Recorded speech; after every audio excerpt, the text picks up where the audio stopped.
On this day in history, we remember the remarkable individuals who shaped our world. Welcome to Who Died Today in History, where we honor their legacies. From artists to leaders, their impact lives on. If you find their stories meaningful, like, subscribe, and hit the bell to stay connected. Jiggly Caliente, born Bianca Castro, passed away on April 27, 2025, at the age of 44, following complications from a severe infection that led to the amputation of her right leg. Her death, though rooted in medical hardship, echoed the broader struggles of her era. Challenges faced by transgender individuals in healthcare, representation, and resilience. Jiggly's journey from competing on RuPaul's Drag Race Season 4 to becoming a visible advocate for transgender rights made her a beacon for countless fans around the world. Her passing came at a time when representation of LGBTQ+ voices was expanding, yet systemic inequalities persisted. That her final battle was against a severe health crisis highlights the ongoing disparities in access to comprehensive health care for marginalized communities, a cause she championed throughout her life. The immediate aftermath of her death was a wave of mourning across the entertainment and LGBTQ+ communities. Tributes flooded social media, celebrating her as a trailblazer who brought authenticity, humor, and fierce spirit to every stage she touched. Her absence from the upcoming season of RuPaul's Drag Race Philippines was felt deeply, a reminder of the space she had helped carve out for future performers and activists. Rather than diminish her influence, Jiggly's passing amplified her legend. She became not just a beloved entertainer, but a symbol of courage and vulnerability, of triumph amid adversity. Her openness about her identity and struggles forged paths for others to live more freely and visibly. Reflecting on her death, we see humanity's complex dance with mortality, power, and memory. Jiggly embodied the fierce urgency of living authentically in a world still catching up to its promises of acceptance. Her life reminds us that visibility matters, and so does the dignity of facing challenges with unbreakable spirit. We immortalize Jiggly Caliente through her groundbreaking performances, her advocacy, and the joy she shared. Documentaries, tributes, and scholarship funds in her name ensure that her light continues to guide new generations. In her laughter, her fight, and her fierce embrace of life, Jiggly's legacy endures, an eternal spark in the ever-evolving story of pride and progress. Suzanne Cruff, best known for her role as the youngest sibling, Tracy Partridge on the hit 1970s television series The Partridge Family, died suddenly on April 27, 2015 at the age of 52. The cause was later determined to be cardiomyopathy, a heart condition that can lead to sudden cardiac arrest.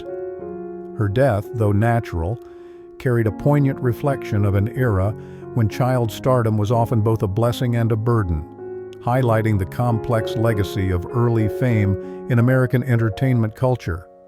The immediate reaction to her passing was a wave of nostalgia and sadness among fans who had grown up watching The Partridge Family.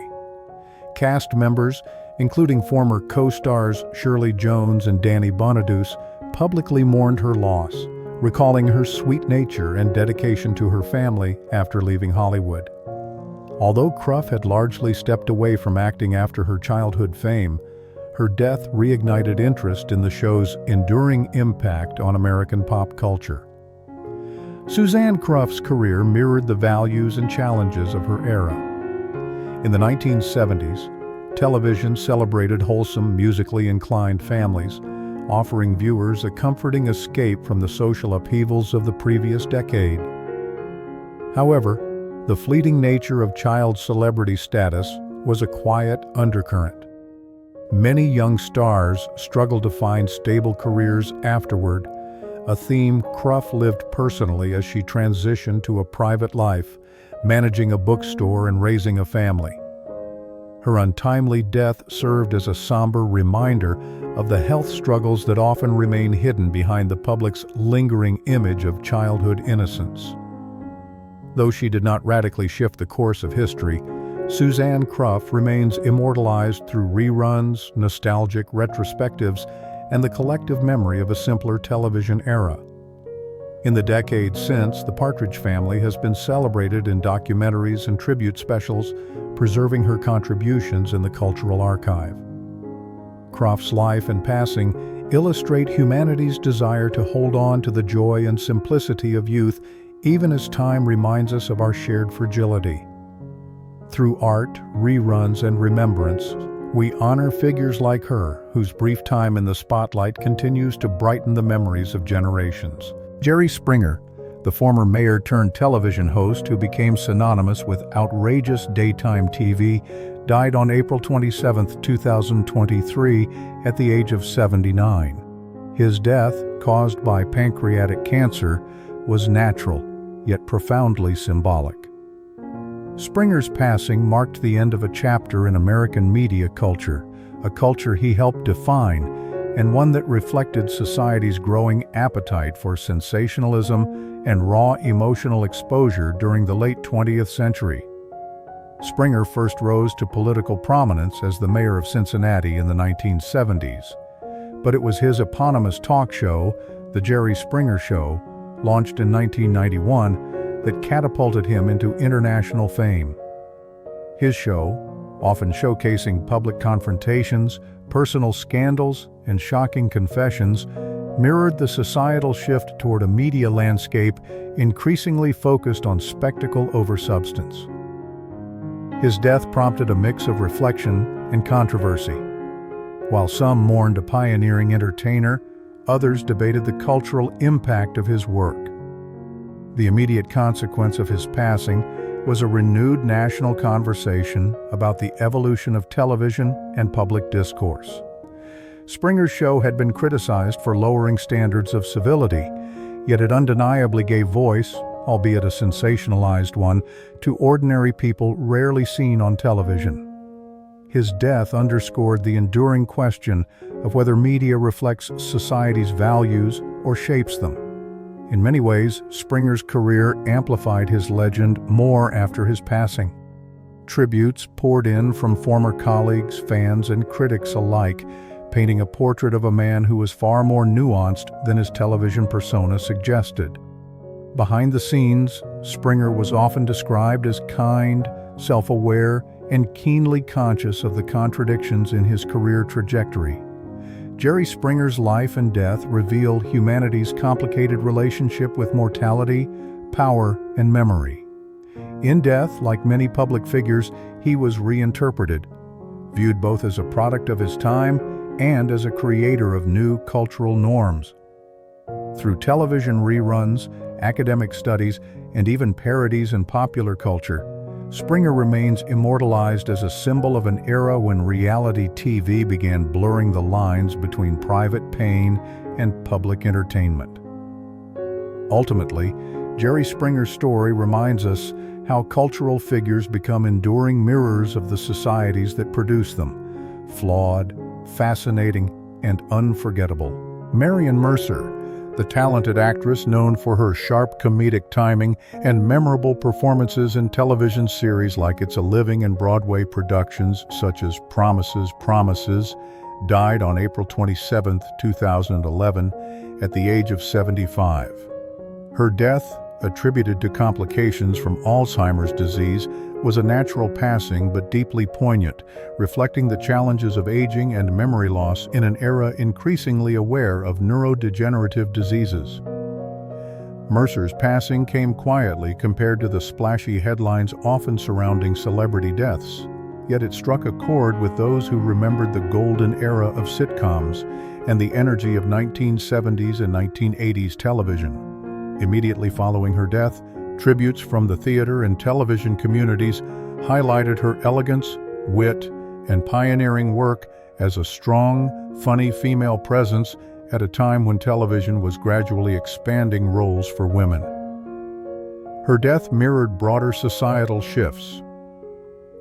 As America's entertainment industry grew more fast-paced and youth-focused, artists from earlier decades sometimes found their contributions overlooked.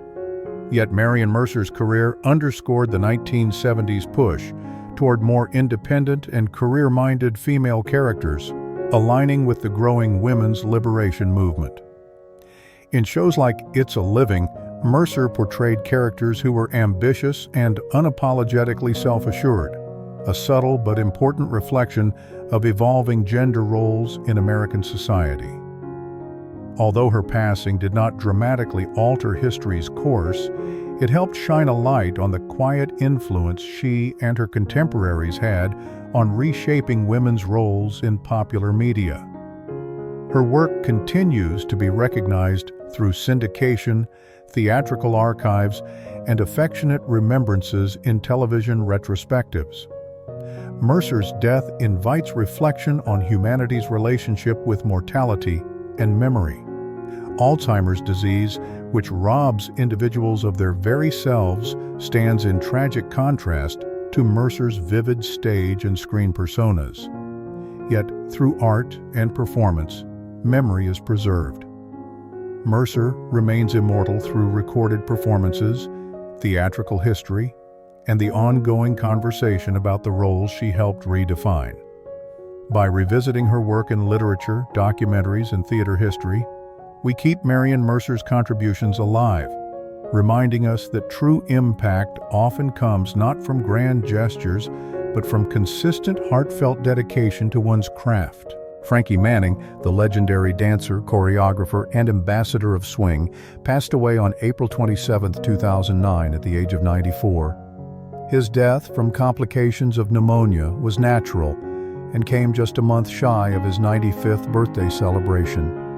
Manning's passing reflected both the resilience and vibrancy of an era that prized communal joy through music and dance, even amidst profound societal hardships like the Great Depression and racial segregation. Manning's life embodied the spirit of the swing era. As a key figure at Harlem's famed Savoy Ballroom, he helped pioneer the Lindy Hop, infusing it with breathtaking aerials and contagious energy. His artistry gave rise to a form of dance that symbolized freedom, expression, and cultural blending during a time when America itself was battling deep divisions. His death marked the end of a living link to that golden period of American cultural history.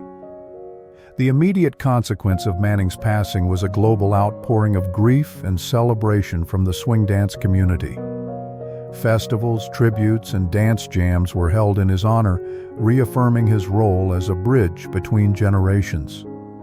Far from diminishing his influence, Manning's death amplified his legend. Young dancers and historians renewed efforts to preserve and teach the Lindy Hop as he had danced it, full of joy, improvisation, and inclusiveness. Frankie Manning's legacy reflects the enduring values of creativity, resilience, and community. He lived through eras when African American contributions to culture were often marginalized, yet by the time of his death, he was celebrated internationally. His life's work emphasized that artistic expression could transcend barriers and bring people together across race, class, and national lines. His death reminds us of humanity's need to celebrate vitality and shared joy even in the face of mortality. We immortalize Manning through countless swing dance festivals, instructional books, and documentaries like Frankie Manning, Ambassador of Lindy Hop. His image, arms outstretched in mid-leap, continues to inspire dancers worldwide, a timeless symbol of the exuberance and hope that art can ignite. Frankie Manning's story proves that while life is finite, the spirit we unleash into the world through creativity and connection can dance on forever. Vicky Sue Robinson, best known for her iconic disco anthem, Turn the Beat Around, died on April 27, 2000 at the age of 45. Her death, caused by cancer, was natural yet tragic, as it came at a time when there was a renewed nostalgia for the vibrant, high-energy era of disco she helped define. Robinson's passing reflected both the fleeting nature of musical fame and the cyclical appreciation of once maligned genres. Emerging in the mid-1970s, Robinson quickly became a symbol of the disco movement, a genre that provided escapism and celebration in a decade marred by political scandals, economic struggles, and social upheaval. With her soaring vocals and dynamic stage presence, Robinson captured the exuberant spirit of the time. Yet, as disco faced a backlash in the 1980s, many of its stars, including Robinson, struggled to maintain mainstream recognition. The immediate consequence of her passing was a bittersweet wave of remembrance. Fans and fellow musicians honored her not just for Turn the Beat Around, but also for her contributions as a Broadway performer and session singer. Her death served to underscore the resilience of disco, a genre that had survived criticism and cultural dismissal only to later be celebrated for its inclusivity and joy. Robinson's death amplified her legend as a beacon of an era that celebrated freedom of expression, dance, and diversity. In the years following her death, her music was rediscovered by new generations, featured in film soundtracks and dance compilations, ensuring her place in the broader tapestry of American music history. Her passing highlights humanity's relationship with mortality and memory, how we often reevaluate and elevate figures posthumously, seeing in them the full arc of their impact. Robinson's vivacious spirit lives on through the perpetual replay of her music in dance clubs, nostalgic playlists, and even modern covers of her songs. We immortalize Vicky Sue Robinson through the enduring beat of her most famous anthem, through documentaries on disco culture, and through the simple, universal joy of dancing, a fitting tribute to a woman whose voice once turned the beat around for the world. Stanley Adams, a prolific American songwriter and lyricist, passed away on April 27, 1994, at the age of 86 from natural causes. His death came quietly, yet it marked the end of an era in which the craft of lyricism was a revered art form, crucial to the golden age of American popular music. Adams' career reflected a time when songwriters shaped the emotional and cultural landscape of the nation, providing escapism, romance, and hope during some of the 20th century's most turbulent decades. Adams wrote lyrics for countless popular songs, including standards like "What a Difference a Day Makes" and "There's a Lull in My Life." He also served as president of ASCAP, American Society of Composers, Authors and Publishers, for many years, fiercely advocating for the rights of songwriters in an evolving music industry. His passing underscored the challenges faced by creators during a time when the commercialization of music was rapidly shifting, from live performances and radio to the emerging dominance of television and recorded media. The immediate consequence of Adams' death was a reflective acknowledgement within the music industry of the critical, often underappreciated role lyricists played in shaping American culture. Though not a household name to the broader public, Adams' influence was deeply felt among his peers and successors, who recognized him as a tireless defender of artistic rights. Rather than diminishing his legacy, Adams's passing quietly amplified the importance of protecting creative work in an increasingly digital and profit-driven era. His life's mission, to ensure songwriters were respected and fairly compensated, became even more relevant as technology continued to disrupt traditional music business models. Adams's death illuminates humanity's evolving relationship with memory and creation. While fame often rewards performers, it is the unseen architects, like lyricists, who build the emotional worlds audiences inhabit. We immortalize figures like Stanley Adams through the timeless songs they helped craft, through the institutions they strengthened, and through every artist who benefits from the protections he fought to establish. In remembering Stanley Adams, we honor the quiet yet enduring power of words, words that continue to move, comfort, and connect generations. Ferdinand Magellan, the famed Portuguese explorer, met a violent end on April 27, 1521, during the Battle of Mactan in the Philippines. Struck down by the forces of the local chieftain Lapu-Lapu, Magellan's death was not the triumphant conclusion of a world-spanning voyage, but a stark reminder of the dangers of imperial ambition and cultural misunderstanding. His demise reflected the brutal realities of the age of exploration, a time marked by bold discoveries, but also by violence and conquest.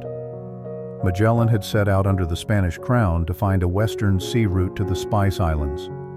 Despite overcoming monumental challenges like mutiny, starvation, and treacherous seas, his sense of invincibility may have contributed to his downfall.